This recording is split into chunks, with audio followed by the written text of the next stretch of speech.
Bueno, bienvenidos a Política al Grano, el podcast donde comentamos aspectos de la vida nacional y la vida política al calor de una buena taza de café. Los invitamos a que ustedes también se la sirvan, se la preparen y disfruten con nosotros estas reflexiones y esta buena taza de café. Estamos.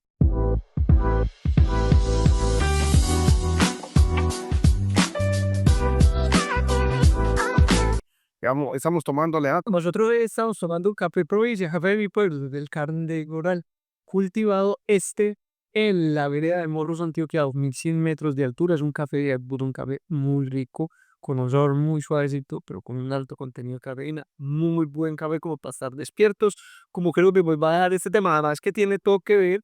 Este café se cultiva en una zona cercana al canal del río Santo Domingo, pues empezando a llegar al canal del río Santo Domingo. Café muy rico. Y hoy vamos a hablar de la zona cafetera de nuestro departamento, justamente. Hoy nos ocuparemos del decreto 377 del 2024, que es el de las zonas de producción para la producción de alimentos en el suroeste antioqueño. Este es un decreto que ha causado una enorme pelea entre el gobierno nacional y el gobierno de Andrés Julián Rendón, en el que el gobierno nacional lo ha cacareado como el más grande de los logros en materia de soberanía alimentaria, y el gobierno de Andrés Julián ha dicho pues que este es el demonio de los decretos que va a acabar con la economía del suroeste. Ni muy ni tan tan. Ahorita vamos a hablar un poco de esto, pero entonces, Jorge, empezamos explicando qué es el APA o las zonas de protección. Bueno, son dos siglas. APA es Área de Protección para Producción de Alimentos y ZPPA es la Zona de Protección para Producción de Alimentos. El área es determinar un área y la zona es cuando ya deciden qué ahí se puede producir y qué no se puede producir. Pero mire, aquí hay una dificultad con la explicación. A uno le dicen hay que proteger unas zonas para producir alimentos, para garantizar la seguridad alimenticia. Y uno dice, qué maravilla, eso se necesita. Pero miremos lo que dice el objetivo de las APA y de las CPPPA. Dice, A, promover el uso eficiente del suelo rural agropecuario y de los recursos hídricos. ¿Está bien? B, proteger y evitar la pérdida de los suelos para producir alimentos. No hay problema. C, asegurar la disponibilidad permanente de alimentos adecuados, nutritivos y culturalmente aceptados. Bueno. Y D, impulsar el desarrollo rural para garantizar el derecho humano a la alimentación. Para eso es una APA. Y entonces la pregunta es, Pero, hombre, yo creo que más bien es, más que la pregunta es decir eso, esto es como una condición necesaria, pero no suficiente para la soberanía alimentaria. Es decir, todos estos objetivos son muy loables en el papel, pero son insuficientes para garantizar la producción y el suministro de alimentos a la población. Lo primero es que, a ver, promover el uso eficiente del suelo, del agua, es muy importante, que es una de las cosas que se tienen acá, pero se debe además trabajar por la competitividad y además de eso, pues generar condiciones económicas reales para que los campesinos puedan producir alimentos y para que la población los pueda consumir, los pueda adquirir, los pueda tener en su nevera, los pueda tener en su casa. Entonces, digamos que eso trasciende estos parámetros. Por eso nosotros decimos, este proyecto es loable en muchos aspectos. No es tan grave como lo pintan en otro, el gobernador de Antioquia, pero tampoco es que resuelva la necesidad de la soberanía alimentaria de la gente. el caso más patente es el del arroz, para poner uno que está de moda por los dos paros que ya este año se han aguantado, se han soportado de arroceros. Nosotros en Colombia tenemos suelos aptos, tenemos agua abundante, tenemos capacidad de suelos aptos y baratos a comparación de otras latitudes del mundo, y tenemos mano de obra barata, y tenemos una experiencia, una experticia larga en producción de arroz. Colombia ha sido tradicionalmente autosuficiente en arroz.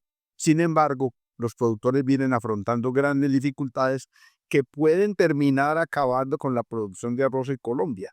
Y no son propiamente porque no haya suelo, porque no haya agua, porque no seamos competitivos, sino porque tenemos que enfrentarnos a una competencia desleal de otros países que producen arroz subsidiado o teniendo menos requisitos ambientales, etcétera, etcétera. La competencia desleal es Evitar la competencia desleal se vuelve más importante que los otros objetivos de las APAs y de la CPPDA. Claro, porque tierra y agua suficiente para producir arroz en Colombia de buena calidad y barato hay.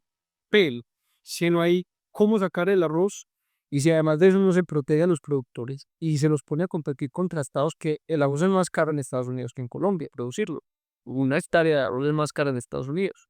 Pero en Estados Unidos está altamente subsidiado ese cultivo, entonces es mucho más, termina llegándole mucho más barato a los consumidores.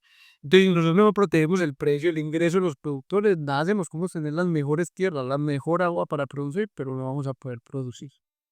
Eh, eso es pues que lo que nosotros tenemos, por ejemplo, hoy en materia de arroz, es que el desestímulo para producir arroz es tan grande en Colombia que podemos quedarnos como ya en otros cultivos ha pasado en Colombia, Sin, sin arroz. Y ese es un producto. va así, pero en la dieta, guau, todo el mundo come arroz todos los días. En nuestro país es come cada cero. Cae más arroz que en China. Bueno, mire, Alejandro, yo quiero que entremos en materia en eso. Hay un refrán árabe que a mí me ha impactado mucho, que dice que vale más la maleza propia que todo el trigo. Ese es un refrán que un amigo mío de sirio-libanés. Se va para el título del podcast. Bueno, ese puede ser el título del podcast. El vale más la maleza propia que toda el trigo ajeno. Y eso tiene que ver con que tener la posibilidad de que usted cultive lo que necesita para alimentar a su pueblo es una prioridad por encima incluso de que la pueda comprar. Y entremos en materia porque este es un tema que vale la pena que lo. Por ejemplo, la FAO, yo voy a leer eso que define la seguridad alimentaria de la FAO, que es importante, pero vamos a hacer una pequeña crítica, es que la seguridad alimentaria es la situación en que toda la gente en todo momento tiene acceso físico y económico a suficiente alimento nutricional y en forma segura con el fin de suplir sus necesidades dietéticas y preferencias alimenticias por una vida activa y saludable. Este es un concepto muy importante, pero está basado en el consumo. Es decir, que lo importante es que más que si hay con qué o no con qué comprar, es que la gente tenga, perdón, que la gente tenga cómo comprarlo, pero lo más importante es dónde lo producen y cómo lo producen y las condiciones. Pero este concepto se suma al de soberanía alimentaria, que es mucho más importante. Yo, pues, usted nos puede hablar de yo hablando de la. Yo he sostenido desde hace mucho tiempo que la única garantía de una absoluta seguridad alimentaria o la mayor garantía para la seguridad alimentaria es la soberanía alimentaria, que es un concepto distinto al de la FAO, porque es un concepto que precisa esto. Les voy a leer también. Dice, es el derecho de cada nación y de sus gentes a mantener y desarrollar su propia capacidad de producir los alimentos básicos con la correspondiente diversidad productiva y cultural. Y aquí volvemos a la máxima árabe, porque el derecho, la posibilidad de usted producir sus alimentos lo vacuna, lo cura contra la posibilidad de que el otro que le puede vender a usted la comida utilice la comida como un chantaje. Ya pasó en la historia de la humanidad. No se nos puede olvidar que la Unión Soviética, esa gran potencia que peleó por la hegemonía del mundo durante 30 años con Estados Unidos, esa gran potencia se derrumbó y se cayó porque llegó un momento en que no tenía capacidad de producir comida para su pueblo y Margaret Thatcher y Ronald Reagan lo presionaron que le vendían trigo a Gorbachev si cambiaba el régimen. O sea, con el chantaje de la comida para el pueblo cambiaron el régimen. Yo no estoy defendiendo el régimen soviético, estoy diciendo un hecho. Un hecho es que a un Estado lo obligaron porque no tenía para producir su comida y la tenía que comprar y al que se la iba a comprar aprovechó. Jorge, y no solo eso, es que la comida está sometida a muchas situaciones que son imprevisibles. Y entonces uno queda sometido cuando importa la comida de otros países a lo que pasa en ese otro país. Por ejemplo, en el 2013 Estados Unidos tuvo una sequía muy grande y iba a dejar de exportar soya. Nosotros compramos esa soya para alimentar a los animales, ganado. Pollos y cerdos, sí. Y dando ellos deben de exportar nosotros, vaya, aquí se nos paraliza la producción de carne de una forma impresionante que necesitamos y el consumo de soya que dependemos de los Estados Unidos, por ejemplo.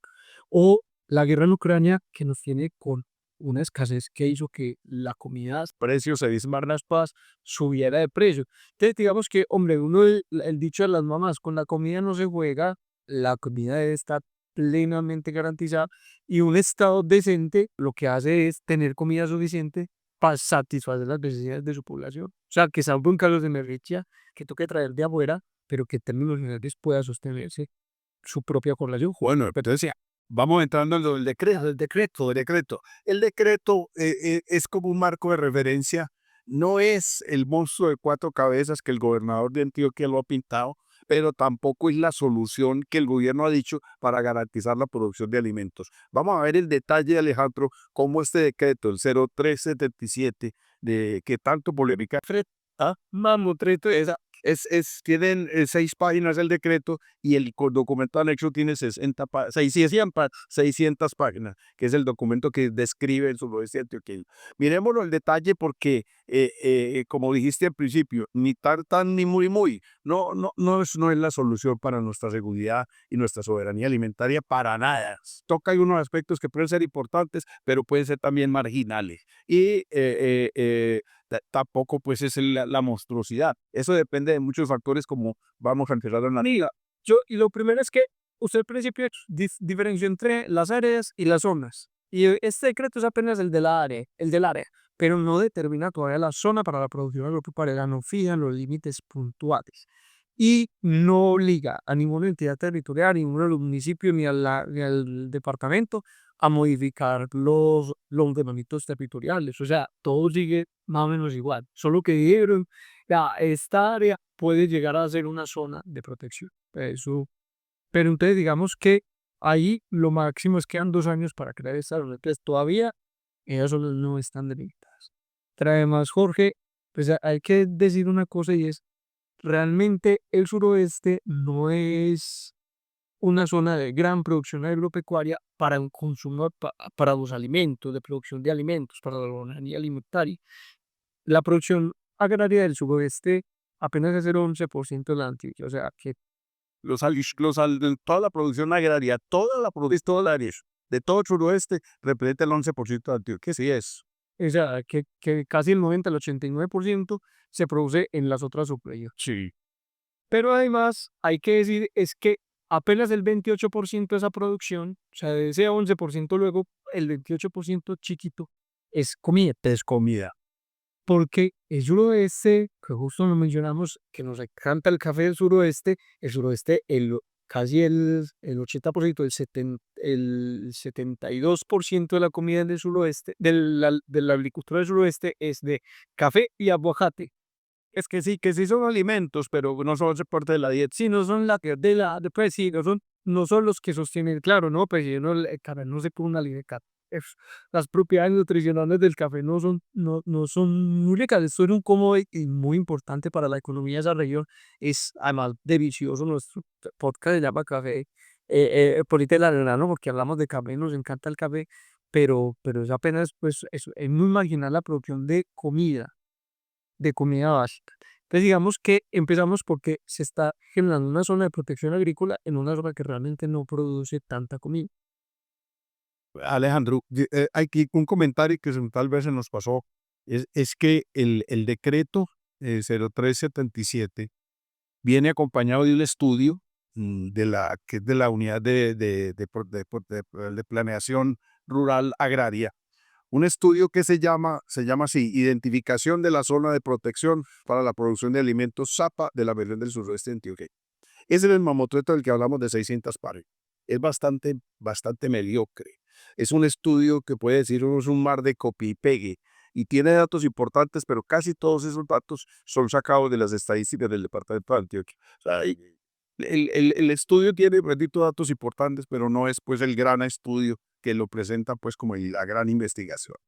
Pero mire, usted mencionaba que en producción, en la producción agraria, los cultivos de suroeste apenas representan el 11% de del departamento. Y de ese 8% de suroeste, el 70 y pico por ciento son café y aguacate. O sea, la dieta básica se reduce al 28% del 11%, se gana acción. Pero mire que uno puede decir, no, pero es que en suroeste también hay mucha producción pecuaria. Sí, claro, hay cerdos, hay ganado, hay vacas, hay novillos, hay aves de corral, etcétera. Pero esos mínimos, pero mire, 0,05%. Punto cero cinco, o sea, ni siquiera el 5, no, no, el medio por ciento. Pero ojo, ese es lo del suroeste. O sea, el consumo del suroeste de pecuario, el consumo de carne en el suroeste representa el 0,7% de todo el consumo de Antioquia. O sea, solamente es deficitario en un 0,2% Claro, que pecuario. consume más carne de la que produce. De la vez, tampoco es una gran idea, si es muy poquito en la participación del Consejo Departamental. O sea, realmente, si uno fuera a hablar con claridad, suroeste no es un gran productor de la dieta básica colombiana. De pronto una cosa que sí puede ser muy positiva de este decreto es que puede limitar esa gran minería multinacional que amenaza a Jericó y de la que hablamos en un episodio anterior. Pero eso tiene también una contracara que puede amenazar toda la minería ancestral, tradicional, pequeña minería que se desarrolla en algunas zonas del suroeste, que es muy estudial y que de hecho ahí tenemos muchos amigos en esas luchas de minería. Hay que tener cuidado con esto, porque en Andes hay producción de oro que no riñe con la producción agropecuaria ni la producción de café. En los corregimientos de Santa Inés, por ejemplo, hay unas ancestrales de hace mucho tiempo, hay productores de oro de pequeña y mediana escala. En Amará hay producción de carbón. Y entonces, si usted acaba con unas producciones ancestrales y tradicionales con la idea, pues, loca de que hay que acabar la minería, pues está afectando a una gente que deriva su sustento de esos rubros. Allá estuvo marchando con los mineros de carbón con el problema que ha tenido con la vía ahí hacia el suroeste. Jorge Velo, no, pues lo que hemos dicho, he visto ni muy muy ni tan tan, o sea, ni tan malo ni tan bueno. Es una cosa interesante que fue resolver algunos asuntos que también amenaza a otros, pero que tampoco es la gran cosa que nos han prometido. Yo creo el debate, Alejandro, lo debiéramos entrar en que el país se ponga en serio a discutir cuál es el meollo de la seguridad alimentaria. Estamos de acuerdo todos en que la nación, el Estado colombiano, debe garantizar, asegurarnos de que haya alimentación, pues sana y nutritiva y de calidad y todo lo demás aditivo, pero que haya alimentación. Pero que la manera más efectiva o la vía más segura de, perdóneme el pleonasmo, de tener seguridad alimentaria es la soberanía alimentaria. Y para tener soberanía alimentaria, definitivamente hay que acabar por la competencia desleal que está acabando en estos productores y que ya acabó muchos productos. Maíz prácticamente desapareció, soya no existe prácticamente, sorgo está acabado, el arroz está que lo acaban, la papa está en una situación crítica. Y el año entrante va a entrar en crisis la leche. El año entrante va a traer crisis la leche por la entrada del contingente, acaban los contingentes de los TLC y el arroz también. Pues entonces se dijo la palabra clave. Lo clave para la garantía de la seguridad alimentaria en Colombia, la soberanía alimentaria en Colombia, es la renegociación de los tratados de libre comercio. Sí, señor. Si no hay eso, no hay manera de, bueno, y de frenar algunas importaciones que estén incluso llegando de países con los que no tenemos tratado de libre comercio. José, yo creo que nos hemos extendido demasiado. Ahora nos toca cerrar este episodio. Pero entonces yo vuelvo a decir esta frase. Creo que quedan dos frases. La de mi mamá: con la comida no se juega. Y la que usted dice de hecho ahora y que parece precioso: es mejor la maleza propia que todo el trigo ajeno. Creo que ese es el título de este episodio. Si el gobierno no garantiza la seguridad alimentaria, si no protegemos a nuestros productores de la competencia desleal del libre comercio, pues digamos que aquí vamos a seguir desechando carreta. Les agradecemos mucho habernos escuchado. Esto fue Política al Grano. Somos Paul R. Gómez y Alejandro Sira Jiménez, quienes escribimos estos guiones y presentamos este podcast, pero además contamos con el apoyo de un enorme equipo muy valioso: Juliana Bernal en la dirección y en la cámara, Juan Zuleta en la dirección técnica y las luces, Julián Núñez en el sonido. Y bueno, este episodio esperamos que los dejen muy atentos, que les haya gustado. Esperamos sus comentarios, sus críticas, sus recomendaciones, que nos digan otros temas que quieren. Y si les gustó este video, pues sobre todo que nos ayude compartiéndolo, siguiéndolo, alentando.